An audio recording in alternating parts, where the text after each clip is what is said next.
Hey everybody, it's me, DeoGenZ. Welcome back to Let's Play Analogue Hate Story. Last episode, we got a lot of hate news from our new artificial intelligence program, the very interesting and quirky Mute. She seems to be programmed with the same cultural ideals as the Magungwa, and as the security program, she gave us some interesting info that there was a certain mass murderess that happens to begin with the letter H for her first name, and happens to just be Hyune, apparently. Well, you've seen most everything about the Smith family now, except the most scandalous stuff.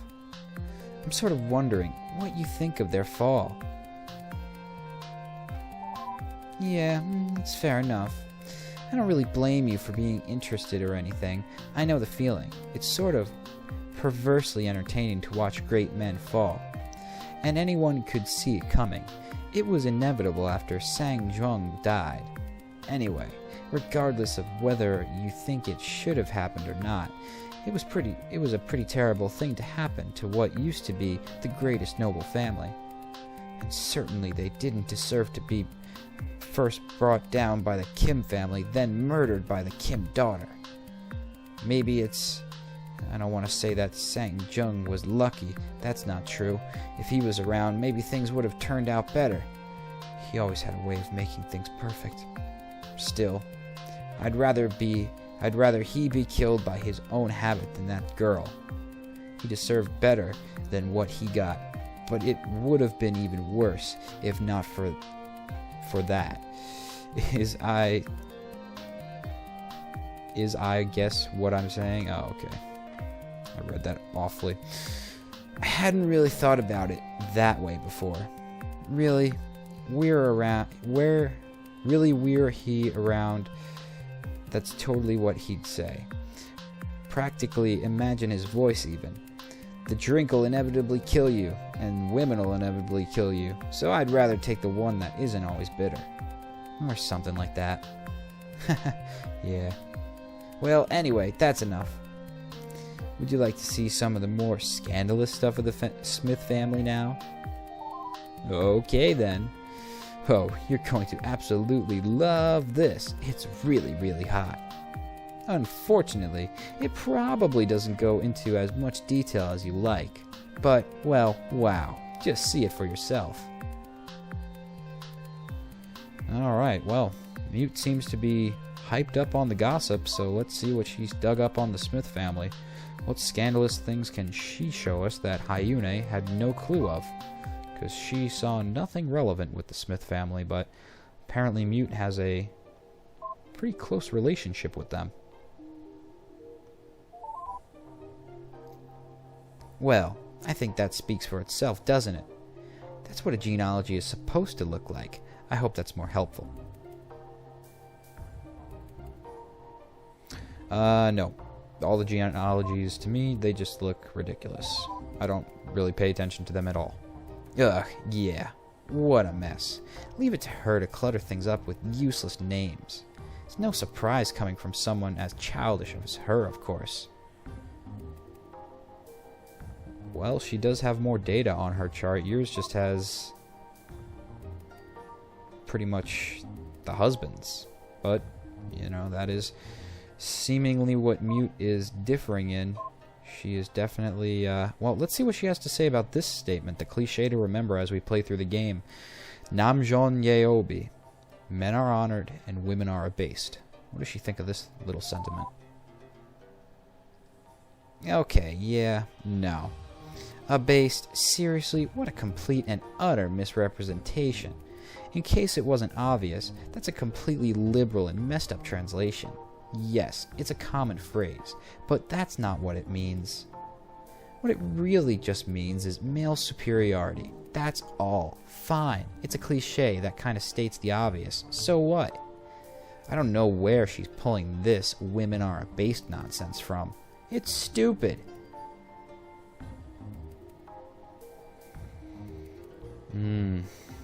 Interesting. See, this is why we have to get all the different perceptions of this story, so we can make heads or tails of it for ourselves. Hey, look, I'm sorry, but I'm not really sure I get why you're showing me this. As far as I can tell, it's not relevant to anything. If you could just explain it in words, it'd be fine, but, well, sorry, I don't really have anything to go off. Maybe you could try showing me something similar and see if I can make a connection. Otherwise, I'm afraid I've got nothing. I didn't think she'd have much to say on notes of pronunciation.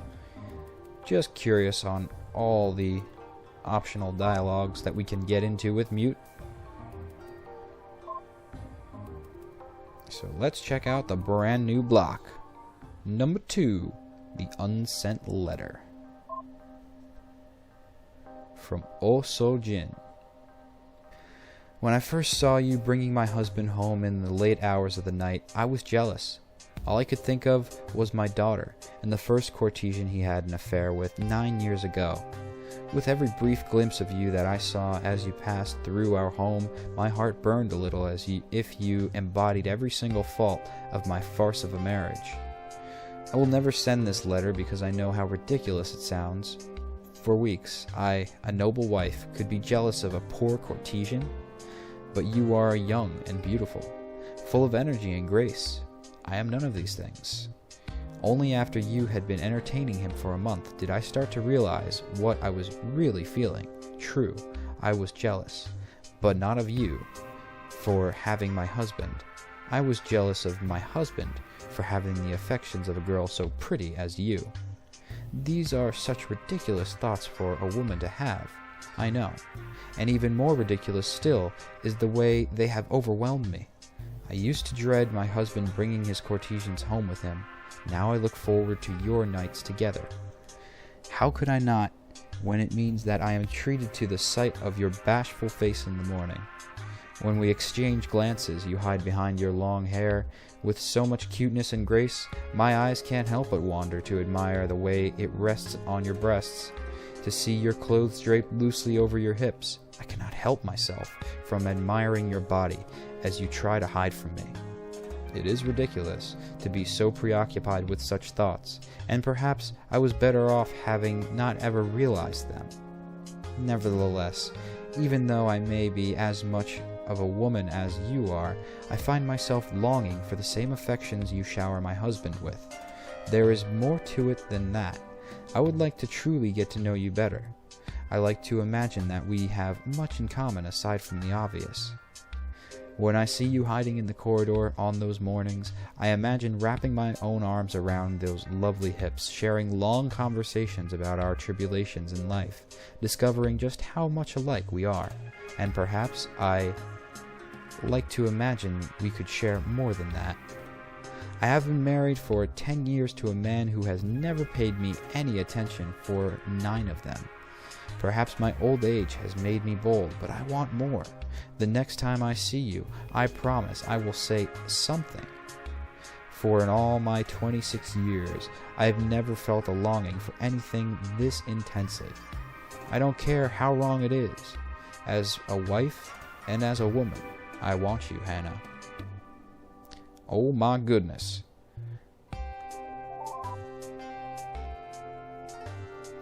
I bet that wasn't what you were expecting from a noble wife, was it? I still have a hard time believing that she was really capable of sinking to that. But, well, it totally does get even better. I'll show you. Just be warned, it's pretty depraved stuff. Yeah, so I will make the warning here that obviously this is a mature game, and if you are an immature viewer or troll, be gone with you! Because you may just not appreciate the writing of this story, especially if you're someone who is intolerant. But anyway, we go on to Unsent Letter 2. Hana wrote this one. To my lovely Sojin, you made it so easy, you know that? I've always wanted to be seduced. The more I learned about it, the better I got at it.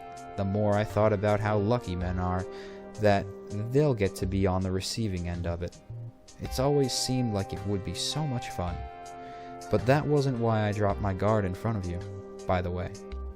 I was actually really wary the whole time you were serving me breakfast. Do you know what I first thought? I thought maybe you were trying to poison me. I mean, not seriously, of course, but it crossed my mind. So no, I really was guarded, until you started talking. You know what it was that got me? Do tell me how hard is it Do tell me, how hard is it studying to be a courtesan? I answered modestly, oh, you know, there's nothing to learn, you just have it or you don't. The answer that any man would accept, but you wouldn't have any of that. You said, please don't lie, I actually want to know. It takes years, does it not? That must be intense for a girl of your age. Then you leaned in, and I started to blab about how it kind of is pretty intense, and I only realized an hour later that I was staring into your eyes, telling you proudly no less about my whole life story. Our faces were barely a foot apart by the time I noticed what you'd done, and that was how you caught me totally off guard. I had no idea what to do. Should I touch you? What's the right body language in that situation? Was I even interpreting you right, or was it just all in my head? Not even the slightest clue. You had me good.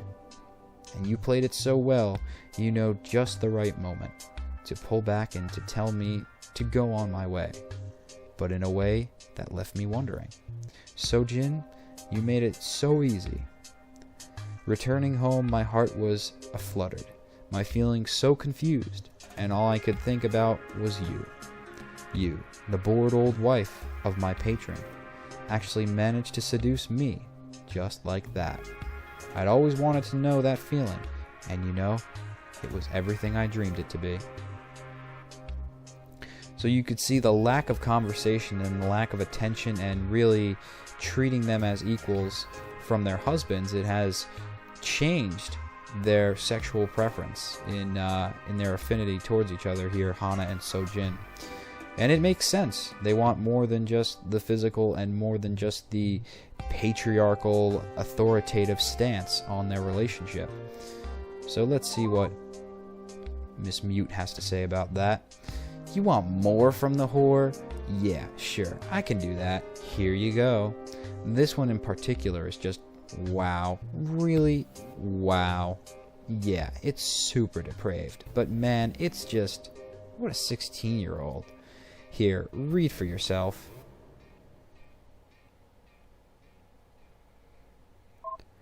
Unsent letter 3 from Osojin. How anyone can manage this, I do not know.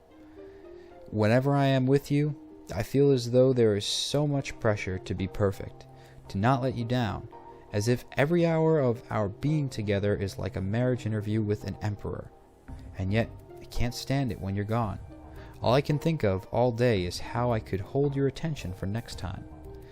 The night you snuck over knowing my husband was out, I was so terrified. You just suddenly appeared on my doorstep, your face veiled as if you were a noblewoman. And I knew I could hardly turn you away. Do you know why? For I immediately went to make you tea, making you wait in the other room, to give me a chance to calm my nerves. I was surprised to realize you were just as nervous as I, so I knew I could take advantage of that. I put both cups on the same side of the table and sat cross-legged. Come, I said, sit with me, and gestured. You were so graceful in sitting on my lap, your small body just the right size, and I saw that even you couldn't help but blush, and so we drank tea together. But halfway through, you put your cup back down and turned around. So you were facing me, our heads just inches apart. You whispered, "Forget about the tea." And clasping my free hand, your tiny fingers intertwined with mine, you kissed me so softly. Up until that point, I had been so worried trying to figure out what I should do. Was I playing the man's role, or were you? But after smelling the scent of your breath and tasting the sweetness of your lips, how could I possibly ignore the passion stirring enough to care about such things? I put down my cup and took you by the chin gently. Pushing you away, oh, what longing and uncertainty was in your eyes at that moment. Beautiful Hana. I smiled as I stared back on them, intoxicated with the fact that I had you now literally under my thumb. I unclasped our hands and undid the bow on your blouse, watching your lips quiver as I pulled open the flap covering your small breasts. Running my fingers along the edge, I admired just how soft they were, so perfectly shaped. Are you sure?" you started to ask, but I silenced you with that kiss you were so eager for. You shivered as I enjoyed the taste of your mouth, and were so very anxious when I stopped and turned you back around once more. "Will you sing for me?" I whispered into your ear. You nodded, and referring to your trade, said, I'd love to write you a poem, Sojin." I responded by putting my hand up your skirt. "Your poetry is beautiful, but hardly what I meant." Then I clasped your breast with my spare hand, delved deep with the other, and held you so very tight while I admired the loveliness of your voice. Yeah. That one is just, wow. Anyway, I'll let you get back to reading. Yeah, so that was a pretty, wow letter, completely changed, and that has all been culturally induced, yes, but that has all been culturally induced, where the women are almost in their own secret society of passion, where they just can't find it in their own relationship. Interesting. I'll let you all stew on that, because that was a crazy unsent letter 3. And in the next episode, we will continue on reading about the passion between Osojin and the courtesan Hana, who was originally courting Osojin's husband. Crazy society. See you next time.